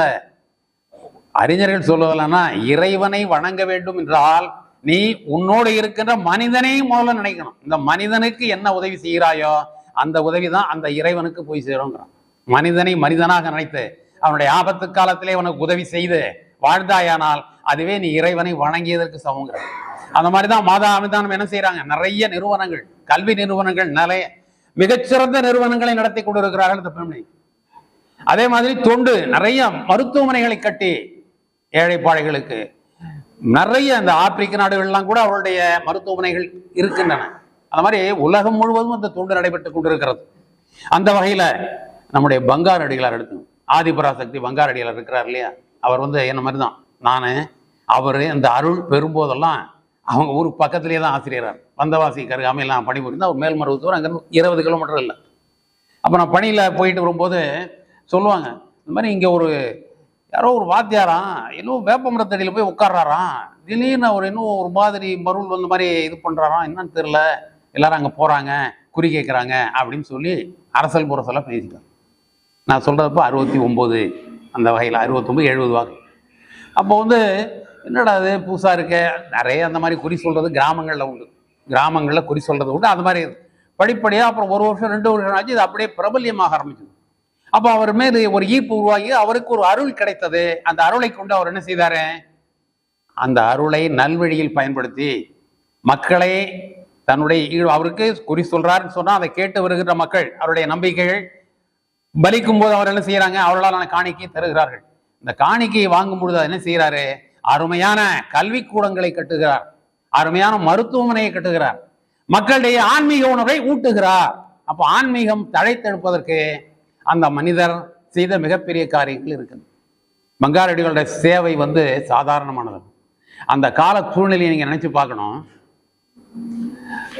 ஆன்மீகம் அப்படின்னு சொல்லும்போது நான் லேசாக சுட்டி யார் தப்பா சொல்ல வரல. பகுத்தறிவு என்று சொல்லும் பொழுது பகுத்து அறிதல் தான் பேர். பகுத்தறிவு என்றாலே எல்லாரும் ஒரு சார் என்ன நினைக்கிறாங்க, பகுத்தறிதல் இது ரைட்டா இது தப்பா அறிய, அவ்வளவுதான்.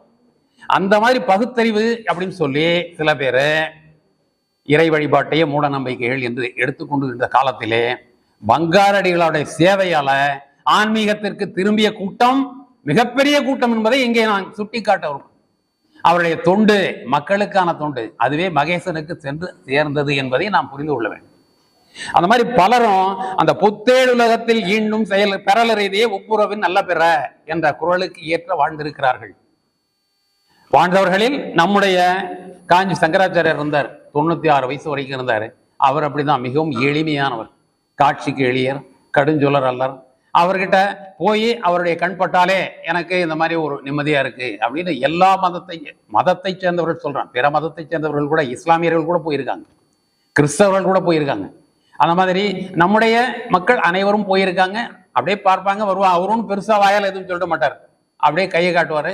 அவர் ரொம்ப சிம்பிளா எளிமையா இருப்பார். எந்தெந்த கிராமங்களுக்கு போகும்போது கூட மிகவும் எளிமையா நடந்தே போயிடுவார். முடிஞ்ச வரைக்கும், முடியாத வயசுல தான் பல்லக்கிலே போவார். ஒரே ஒரு சமயத்தில் ஒரு நிகழ்வு நடந்தது. என்ன நடந்ததுன்னா, இந்த மாதிரி ஒரு ஊரிலிருந்து ஒரு நகரத்திலிருந்து மற்றொரு நகரத்துக்கு அவர் சென்று கொண்டிருக்கும் பொழுது அந்த இடைப்பட்ட இடத்துல வர கிராம மக்கள்லாம் வந்து அவர்கிட்ட வழிபடுறதுக்கு வருவாங்க. இந்த மாதிரி ஐயா வந்திருக்க சங்கராச்சாரியா வர்றாருன்னு வழிபடுறதுக்கு வர்றாங்க. அப்படி வரும் பொழுது ஒரு கிராமத்து ஜனங்க, சின்ன பசங்க எல்லாரும் வர்றாங்க. அந்த பசங்களை பார்த்து அவங்கள பார்த்ததும் எல்லாரையும் விசாரிக்கிறாரு, என்ன எப்படி இருக்கீங்க என்ன ஏதுன்னு கேட்டுட்டு பேசிக்கிட்டே இருக்கும்போது அந்த பசங்கள்ல பாதி பேருக்கு மேல் சட்டை கூட இல்லை. சில பசங்கள் கோமணம் கட்டிக்கிட்டு இருக்கிறாங்க. அதை பார்த்து இவர் ரொம்ப வேதனையா போச்சு. அதனால உடனே என்ன செய்யறாரு, இப்படி திரும்பி பார்க்கிறாரு. அவனுடைய உதவியாளர்கள் வர்றாங்க. ஐயா அடுத்த நகரத்துக்கு போனையா, காத்துட்டு இருக்காங்கய்யா, ரொம்ப லேட் ஆகுதுயா, நீங்க இந்த பசங்க பாட சொல்லி கேட்டுட்டு இருக்காரு. அவனும் பாடுறானுங்க பாட்டு, அவனுக்கு தெரிஞ்ச இறைபக்தி பாடல்களை பாடுகிறாள். ஐயா லேட் ஆகுதுயா, லேட் ஆகுதா இருயா. உடனே இன்னொரு உதவியாளர் கூப்பிடுறாரு, ஏதோ காதுல சொல்றாரு. உடனே அந்த உதவியாளர் போய் பக்கத்தில் இருக்கிற ஊருக்கு போய் எதையோ வாங்கிட்டு வர்றாரு. என்னங்கிறது சொல்றோம். அதை வாங்கிட்டு வந்த உடனே எல்லாருக்கும் கொடுங்கிறாரு. அந்த மாணவர்கள் எல்லாரும், இந்த சிறார்களுக்கு எல்லாம் அந்த ஆடை புத்தாடை அணிவித்து, அதற்கு பிறகு மறுபடியும் இந்த உதவியாளர், ஐயா என்ன இவ்வளவு லேட். அப்ப சொல்றாரு, பார், அங்கே காற்று கொண்டிருக்கின்ற மக்களை விட இங்கே மிகவும் ஆனந்தமாக இந்த குழந்தைகளோடு நாம் கொண்டாடிய இந்த ஆன்மீகம் தான் சிறந்தது. யாரும் இவங்களை யார் பார்ப்பாங்க இவங்கள? இவர்களுடைய ஆன்மீகத்தை நாம் போற்ற வேண்டும். அதற்காகத்தான் அவங்களுக்கு அந்த உடையை வாங்கி கொடுத்தேன். பாரு எவ்வளவு ஏழ்மையிலும் இவ்வளவு அருமையா அந்த குழந்தைங்க பாடுது பாரு அப்படின்னு சொல்லி சொன்னார். ஆக நடமாடும் தெய்வமாக அவள் விளங்கினார். இது மாதிரி பல பேரும் பல வகைகளிலும் இந்த நாட்டிலே வாழ்ந்து மறைந்திருக்கிறார்கள். இவரெல்லாம் நம்முடைய வள்ளுவருடைய வழியில் வந்தவர். அடுத்தது பற்றுக பற்றற்றான் பற்றினை அப்பற்றை பற்றுக பற்றுவிடற்று அப்படின்னு ஒரு குறள்.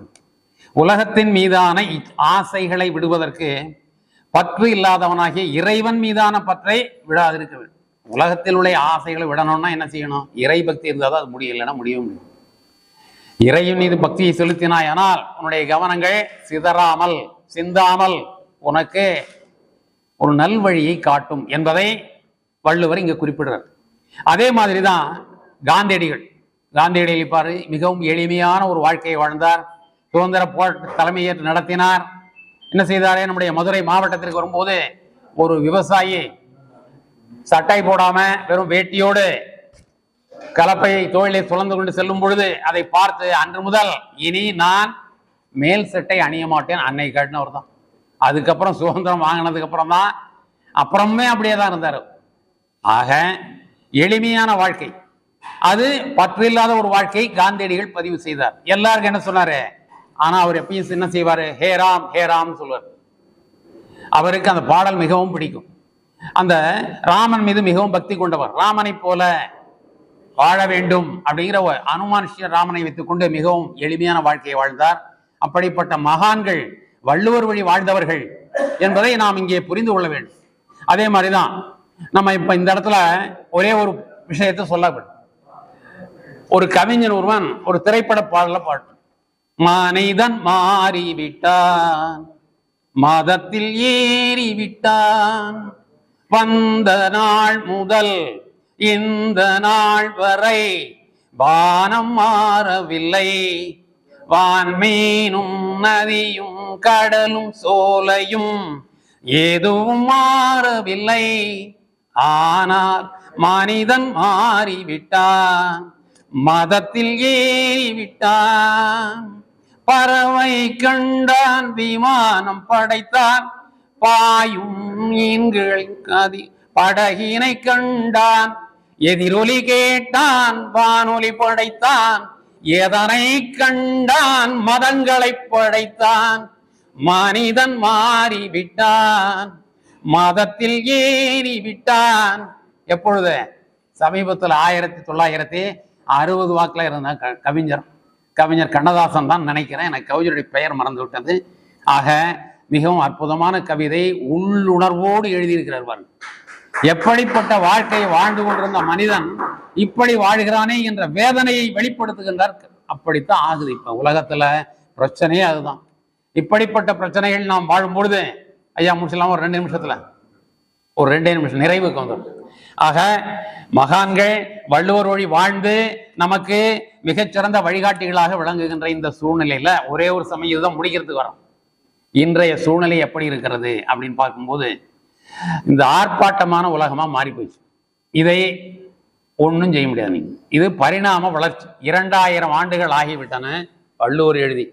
அன்றைய வாழ்க்கை சூழலில் அவர் இந்த மாதிரியே இன்னைக்கு ஆன்மீகம் இருக்குமா? இருக்காது. இன்னைக்கு மதங்கள் பெருகிவிட்டன, அது போல மனிதனுடைய மதமும் பெருகிவிட்டது. ஆகவே மனிதன் பல விதத்திலும் தன்னுடைய ஆர்ப்பாட்டத்தை காட்ட ஆரம்பித்தான். ஒன்றும் இல்லை, ஐயப்பன் கோயிலுக்கு போகணும், மாலை போட்டிருக்கோம், ஒரு மண்டலம் அப்படிங்கிறோம். இருந்தாலும் ஐயப்பன் கோவிலுக்கு போகின்ற பற்கள் என்ன செய்யறாங்க? சாதாரணமாக மாலையை போட்டுக்கிட்டு கோவிலுக்கு போய் சாமியை கும்பிட்டுட்டு வந்து இது பண்றது இல்லை. என்ன செய்யறாங்க? ஒரு நாள் அவருடைய வீட்டிலே ஒரு பக்தியா கொண்டாடுறாங்க. இந்த மாதிரி இருக்குது. ஆனால் அப்படி கொண்டாடும் போது என்ன செய்யறாங்க? சில நேரங்கள்ல பக்தர்கள் ஆர்ப்பாட்டமாக தன்னுடைய அந்த பக்தியை வெளிப்படுத்துகிறார்கள். இதெல்லாம் இயற்கையா படிப்படியா ஒரு இடத்துல ஒரு வீட்டுல ஒரு 40 பேர் சேர்ந்து பாடும்போது 10 பேர் குதிச்சோம்னா, அடுத்த தடவை வரும்போது இன்னொரு வீட்டுல 100 பேரா சேர்ந்துட்டு 20 பேர் குதிக்க ஆரம்பிக்கிறாங்க. அந்த மாதிரி ஆர்ப்பாட்டங்கள் தானாகவே எழும்பி விடுகின்றன. அதை யாரும் சுட்டி காட்டியும் தடுக்க முடியாது. அந்த உணர்வுகளை கரை போடவும் முடியாது. அந்த மாதிரி ஆர்ப்பாட்டங்களிலே இப்பொழுது வந்து விட்டது. இப்போ ஒன்றும் இல்லை, திரும்ப திரும்ப சொல்ல நினைக்காதீங்க. பூரி ஜெகநாதர் கோயில பாருங்க, ஒரு மிகப்பெரிய தேரோட்டம் நடக்கும் ஜெகநாதருக்கு. ஜூன் மாதத்துல பல லட்சக்கணக்கான மக்கள் கூடுவாங்க. அங்க ஒரு ஆர்ப்பாட்டம் இருக்கு. அங்க மாதிரி தேர் வரும், தேரை இழுத்துட்டு போவாங்க, அப்படியே வருவாங்க. அங்க தேர் 14 கிலோமீட்டர் தூரத்துல உள்ள கடல் கரை கிட்ட போகும். அங்க அது வரைக்கும் அப்படியே அந்த மக்கள் திரள் இருக்கும், பார்ப்பாங்க, வருவாங்க. இந்த குதிக்கிற வேலையோ அதுவோ ஒழுங்கு கிடையாது. இப்போ சிதம்பரத்துல ஆருத்ரா தரிசனம் நம்ம வழி சுட்டி காட்டணும். நான் சிதம்பரத்தை சேர்ந்தவன். சிதம்பரத்துல ஆருத்ரா தரிசனத்துக்கு கண்டிப்பா நான் போயிடுவோம். அந்த மாதிரி போகும்போது இப்போல்லாம் என்ன தெரியுமா, இதுக்கு முன்னாலெல்லாம் அப்படி கிடையாது. தேர் வரும், சுத்தி வரும். தேருன்னு சொன்னாக்க கரெக்டா அந்த தேரோட சேரும். அதனால இப்ப நவீன காலத்துல இப்பதான் ஒரு 2-3 வருஷமா என்ன செய்யறாங்கன்னா, இந்த பசங்கள்லாம் இருக்காங்கல்ல, காலேஜ் ஸ்டூடெண்ட்ஸ் எப்பயும் சிதம்பரம் அண்ணா யூனிவர்சிட்டி ஃபேமஸ். காலேஜ் பக்கத்துல இப்பெல்லாம் நிறைய ஆர்ட்ஸ் காலேஜ் வந்துடுச்சு. பசங்க நிறைய பேர் வருவாங்க. அதே மாதிரி கேர்ள்ஸ் ஸ்டூடெண்ட்ஸ் நிறைய வருவாங்க. இவங்க என்ன செய்யறாங்க? அந்த கவனத்தை ஈர்ப்பதற்காக அங்கங்க கும்பல் கூட்டிட்டு கத்துறது, இழுக்கிறது, போறது வர்றது ஒரு கவனக்குறை. அதே மாதிரி இந்த திருநங்கைகள் என்ன பண்றாங்க அப்படின்னு சொன்னா, விதவிதமாக ஆட்டங்களை போடுறாங்க, ஆர்ப்பாட்டங்கள், ஆன்மீகம். அப்போ இங்கன்னா இது ஆர்ப்பாட்டமா மாறி. இதெல்லாம் கால ஓட்டத்திலே ஏற்படுகின்ற சூழ்நிலைகள். இது சமுதாய வளர்ச்சியிலே இந்த பரிணாம வளர்ச்சியை நாம் ஏற்றுக்கொண்டுதான் ஆக வேண்டும், ஜீரணித்துக் கொண்டுதான் வாழ வேண்டும், அதோடுதான் வாழ வேண்டும். வாய்ப்பளித்தமைக்கு நன்றி கூறி விடைபெறுகிறேன். நன்றி. திருக்குறளில் ஆன்மீகம் எப்படி ஆழ பார்க்கப்படுகிறது? 34வது குறள் அடிநாதல். மனத்துக்கண் மாசு இளநாதல் அனைத்து அரண் ஆகுல நீரவிர என்பது குறள். மன தூய்மையே உயர்ந்த அறம், மற்றவையெல்லாம் ஆரவாரம். அறத்தான் வருவதே இன்பம், மற்றெல்லாம் புறத்த புகழும் நிலை. அதாவது இன்பம் என்பது மனித உயிருக்கான அடிப்படை. அது அறத்தான் வருவதே இன்பம். இன்பம் எல்லாம் அறம் அல்ல, அறத்தான் வருவதே இன்பம் என்பதை சொன்னவர் திருவள்ளுவர். அப்ப இங்க எப்படி வள்ளுவத்தை பார்க்கணும்? கடவுள் வாழ்த்து பார்த்தா ஆன்மீகமா? இல்ல, வள்ளுவம் அறமே ஆன்மீகம். இந்த கடவுள் வாழ்த்துல முதல் 10 குறள் நீங்க ஆழ்ந்து பார்க்கணும். அது ஆய்வுக்கு எடுத்துக்கணும். எந்த இடத்துலயாவது இறைவனுக்கு உருவமோ, கையில் வேலோ, அல்லது சூலமோ, அல்லது கொலை கருவிகளையோ கொடுத்திருக்கிறாரா என்றால் இல்லை. ஆனா நாம என்ன பார்க்கிறோம்? சூலம், வேலு, கத்தி, கபடா எல்லாத்தையும் சாமி குத்து, சாமியே வன்முறையாளனா பார்க்கிற ஆளுங்க நம்ம தான். யோசிச்சு பாருங்க. நான் ஏதாவது நம்பிக்கைகளை நான் எதுவும் சிதைக்கவில்லை, தப்பா எடுத்துக்கூடாது. ஆனா இந்து மத நம்பிக்கையில சூலத்தை தப்பா சொல்றான், வேலை தப்பா சொல்றான்ல, என்ன தப்பா எடுத்துக்காதீங்க. வள்ளுவ நம்பிக்கையை நான் பேசுகிறேன். எனக்கு எங்க அம்மா முருகனை தான் காட்டினாங்க சின்ன வயசுல. டேய் தாண்டா கடவுள் கும்பிடுறான். நான் வேலோட முருகனை பார்த்து வேல்முருகான்னு தான் கும்பிட்டேன். இப்பவும் வேல்முருகான்றேன். கைவாய் கதிர்வேல் முருகன் கல்வற்று உய்வாய் மனநே ஒளிவாய் ஒளிவாய் மெய்வாய் விழி நாசியோடு செவியாம் ஐவாய் வழி செல்லும் அவாவினை. அருணகிரிநாதர் பாடுறார். கந்தரன் ஆசைகள் எது வழியெல்லாம் வருது சொன்னார்ல, ஐம்புலன்கள் பொறிவாயில் ஐந்தவைத்தான் பொய்தீர் ஒழுக்க நெறின்றார். இதை அடக்குன்னார். அததான் வள்ளுவம் சொன்னது. வள்ளுவ குறளை பார்க்கணும். நீங்க எங்கேயும் வன்முறையோ அல்லது ஆரவாரங்களோ இருக்காது. தவம்னு எழுதுவாரு, காட்டு மேட்ட சொல்லல. உற்ற நோய் நோன்றல் உயிருக்கு உருகன் செய்யாமை அற்றே தவத்திற்கு. 261. ஞானம்னு சொல்லுவாரு. எதையோ புரிஞ்சுக்கிறது இல்ல. மெய் உணர்தல் எப்பொருள் எத்தன்மைதாயினும் அப்பொருள் மெய்ப்பொருள் காண்பது அறிவு. 355. வாழ்க்கையில பகுத்து பார்க்க வேண்டும், ஒன்றை ஆழ்ந்து பார்க்க வேண்டும். நம்முடைய நடைமுறைகளை வைத்து ஆன்மீகத்தை பார்க்க கூடாது. வள்ளுவத்தைக்குள்ள நீங்க நுழையணும்னா வள்ளுவ ஆன்மீகத்தை மட்டுமே, அவர் இந்த ஆன்மீகம் என்பதை எந்த மதத்தோடையோ எந்த சமயத்தோடவோ அல்லது எந்த ஒரு குறிப்பிட்ட நம்பிக்கையோ சொல்லவில்லை. புத்தருக்கு எந்த கடவுளையும் கொண்டு, உங்களுக்கு தெரியுமா? புத்தர் எந்த கடவுளையும் அவர் தொழவில்லை. அவர் என்ன தன்னோட ஆனந்தனை கேட்டாரு? தயவு செய்து என்ன கடவுளாக்காதீங்கன்னா. ஆனா அவரை தான் கடவுளாக்கிட்டாங்க. இன்னைக்கு சவுத் ஏசியா அந்த பக்கம் எல்லாம் பாத்தீங்கன்னா, சைனீஸ், ஜாப்பனீஸ், வியட்நாமிஸ் அந்த சைட்லாம் பாத்தீங்கன்னா புத்தர் தான் அவங்களோட பிரதான கடவுள். ஆனா அவர் எங்க இருந்தாரு? நம்ம நாடுதான். அவர் கெஞ்சிக்கிட்டது கடவுளாக்காதீங்க. ஏன்னா அவர் கடவுளே கும்பிடல கடைசி வரைக்கும். உள் ஞானத்துல பார்த்தார். ஒளி ஆசையை தோங்க நீ கடவுள் தான். ஆசை இருக்கிற வரைக்கும் நம்ம கிட்ட அழுத்த தன்மை, அசிங்கத்தன்மைகள் இருக்கும். என்று ஆசை நம்மிடம் அறுபடுகிறதோ ஆசை அருமின்கள் என்று புத்தர்கள் சொல்வார். இங்க பாருங்க, அவா அறுத்தல்னு வள்ளுவர் எழுதுவார் 37வது அதிகாரம். அப்போ ஆன்மீகம் என்பது எதையோ தேடுவதல்ல, உள்ளுக்குள் இருப்பு உன்னை உணர்வதுதான் ஆன்மீகம். அது ஹையர் ஸ்டேஜ் ஆஃப் ஆன்மீகம். அதனாலதான் வள்ளலாருக்கு சின்ன வயசுல முருகன் தன்னை தூக்கி வச்சுக்கிட்டதாகவும் கீழே விழுந்த தன்னை இது பண்ணதாவெல்லாம் பாடின முருகன், கண்ணாடி முன்னாடி முருகன் தெரிஞ்சதா சொன்ன வள்ளலார் கடைசியில் என்ன சொன்னாரு? வட்டத்தை காட்டினார். எது? பெருவெளி, நெருப்பு. இறைவனுக்கு உருவத்தை காட்ட முடியாது.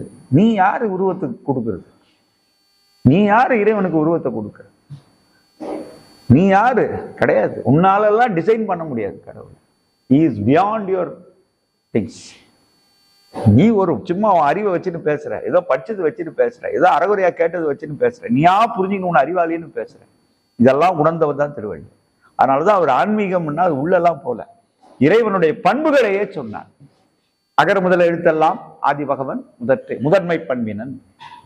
கற்றதனால் ஆயபயன் என்கொள் வாளறிவன் நற்றால் தொழாரெனின். தூய்மை வாளறிவன் தூய பண்பினன். மலர்மிசை ஏகினான் மானடி சேர்ந்தார் நிலமிசை நீடு வாழ்வான் மென்மை பண்பினன். வேண்டுதல் வேண்டாமை இலானடி சேர்ந்தார்க்கு யாண்டும் விடுமையில அவன் எந்த சார்பும் இல்லாதவன். வேண்டுதல் வேண்டாமை இல்லா பண்பினன். இருள் சேர் இருவனையும் சேரா இறைவன் பொருள் சேர் புகழ் புரிந்தார் மாட்டு அவன் இரண்டு நிலையும் உணர்ந்தவன். பொறிவாயில் ஐந்தவித்தவன் புலன்களை ஒடுக்கியவன். தனக்கு ஓமை இல்லாதவன் அறத்தின் ஆழம். இந்த எண்குணத்தையும் உடமையாக்கியவன். இவனை தொழுதால் பிறவி பெருங்கடல் நீந்தலாம். இந்த 10 குறளும் பாருங்க. எங்கேயாவது உருவத்தை கொடுத்தாரா? எங்கேயாவது இப்படி கும்பிடும் போது நல்ல கை நல்ல அப்படி அமுக்கின்னு கும்பிடு முருகா அப்படின்னு கத்து சொன்னாரா? முருகர் கோயிலுக்கு போக பயமாகுது எனக்கு. நம்ம போயின்னு எவனா அந்த பக்கம் இருந்து ஐயோ வக்குன்னு ஆயிடுச்சு. அம்மா இப்பெல்லாம் நான் பயந்துனே தான் போறேன்.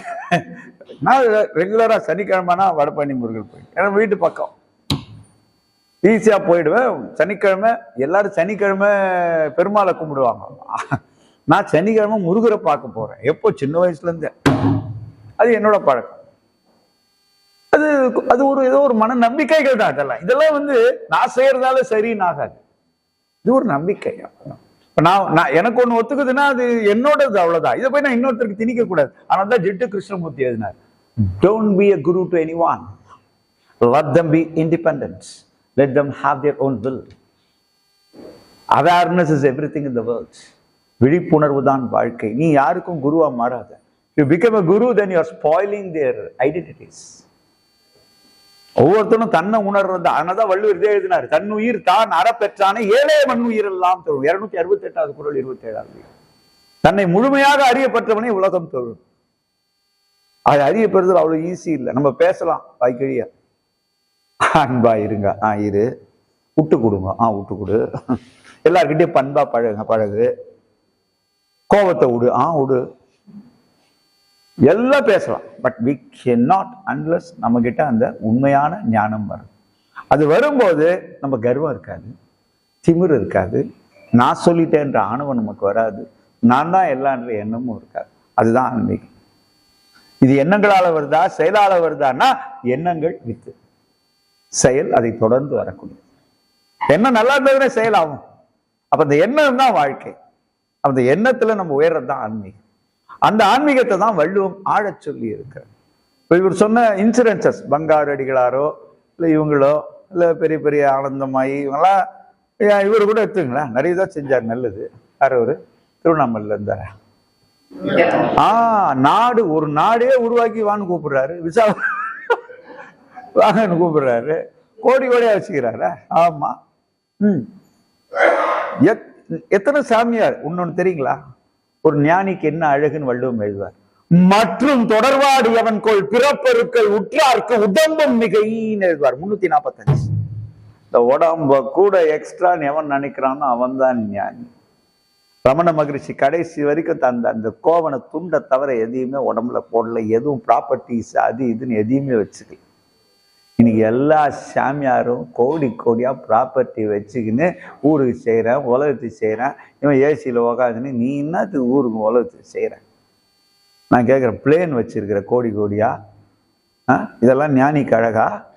ஞானிக்கு அழகு தன் உடம்பை மிகை என்று எண்ணுதலே ஞானிக்கு. தான் செய்தேன் என்ற எண்ணமே இல்லாதிருப்பவன் ஞானி. மிச்சவெல்லாம் சோனி. உண்மைங்க. நீங்க வேணா பாருங்க, ஐயா சொன்னவங்கள நான் தப்பா சொல்லல. அவர்கள் எல்லாம் பொருளுக்கு ஆசைப்பட்டவர்களாகத்தான் இருந்திருக்கிறார்கள். பொருளுக்கு ஆசைப்படும் போதே ஞானம் உன்னை விட்டு விலகிவிட்டது. அவ்வளவுதான். ஞானத்தில் நீ இல்லை, நீ மாயத்தில் இருக்கிறாய். உனக்கு இறப்பே இருக்கக்கூடாது. கூகா என என் கிளை கோடி எழ போகா வகை மெய்ப்பொருள் பேசியவா அப்படின்னு எழுதுவார். யாரு? என் கிளை என்னை கூடி அழக்கூடாது, என் உயிர் கூட எனக்கு எப்படி போகுதுன்னு எனக்கு தெரியணும்ன்றார். யார்? அருகையினார். நாகாசல வேலவ 4 கவி தியாகா சுரலோக சிகாமணியே கந்தர் அனுபூதியில வர பாடல். ஞானம். அவரு ஒரு கிளி கிட்ட போறாதான் சொல்லுவாங்க. அவர் கிளி கிட்ட போன உடனே அந்த கூடு விட்டு கொடுப்பாயிருது, அவரோட உடலை எரிச்சிடுறாங்க. இது சொல்லப்பட்டது இல்லையா? அதனாலதான் ஞானத்தை நாம் எப்படி அடையுதல், இதுதான் ஞானத்தினுடைய அழகுகள். அப்ப ஆன்மீகம் என்பதை நாம் எப்படி பார்க்க வேண்டும் என்றால், ஆன்மீகம் என்பது கடவுளை தொடுவதோ அல்லது கடவுள் மீது விரதங்கள் இருப்பதோ அதெல்லாம் இல்லை. ஆன்மீகம் என்பது என்னுடைய மனதை சுத்தி செய்யும் ஒரு அற்புதமான கலை, சுத்தி செய்யும் ஒரு திறன். அதுதான் ஆன்மீகம். இந்த ஆன்மீகம் சுத்தமாயிடுச்சுன்னா நமக்கு எல்லாரும் வேதங்களே தெரியாது. ஜாதி மதம் இனம் வேறுபாடுகள் எதுவுமே தெரியக்கூடாது. தான் ஆன்மீகம். நான் உங்களை பார்த்து நீங்க என்ன மதம் என்ன ஜாதின்னு கேட்கக்கூடாது. ஞானிகள் எல்லாம் அப்படித்தான் வாழ்ந்திருக்கிறார். அரைகுறைகள் தான் ஜாதியும் மதமும் சொல்லி வெறியோடு தெரிகின்றன. ஆனா அதை சொல்லி நல்லது செய்யலாம்.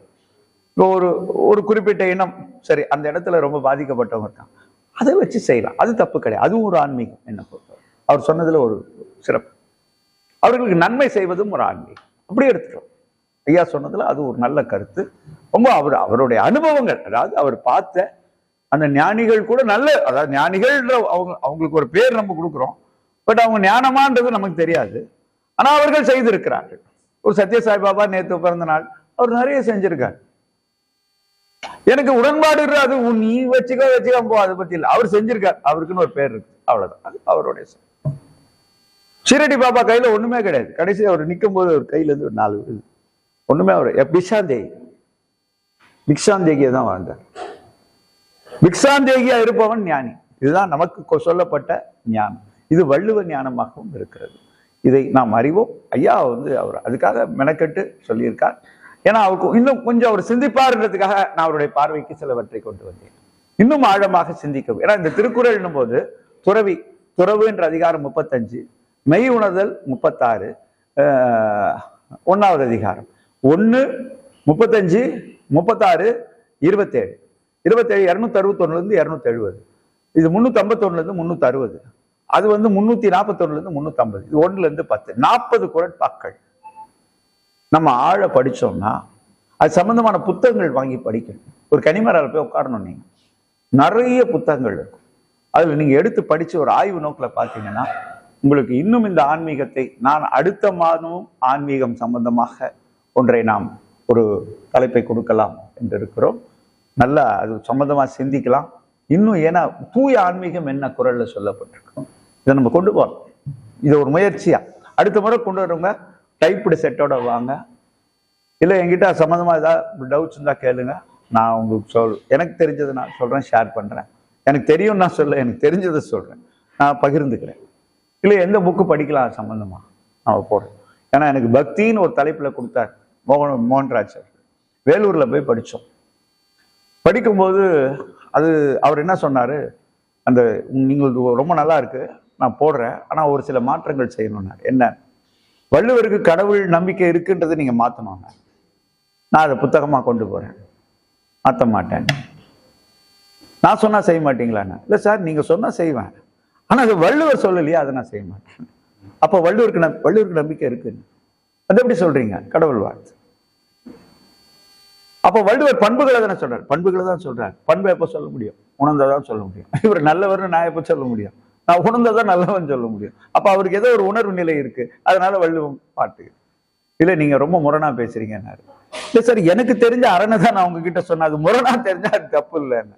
அப்ப அதை பதிப்பிக்க முடியாதுன்னாரு. ரொம்ப நல்லது சார், எடுத்துன்னு வந்துட்டாங்க. அவர் சொன்னாரு அந்த சேஞ்சஸ் பண்ணுங்க, நான் போடுறேன். முடியாது. ஏன்னா என்னை பொறுத்த வரைக்கும் வள்ளுவருக்கு கடவுள் நம்பிக்கை இருக்கிறது, அவ்வளவுதான். இதெல்லாம் ஒரு சின்ன சின்ன மாற்றங்கள் என்று சொல்லி நன்றி.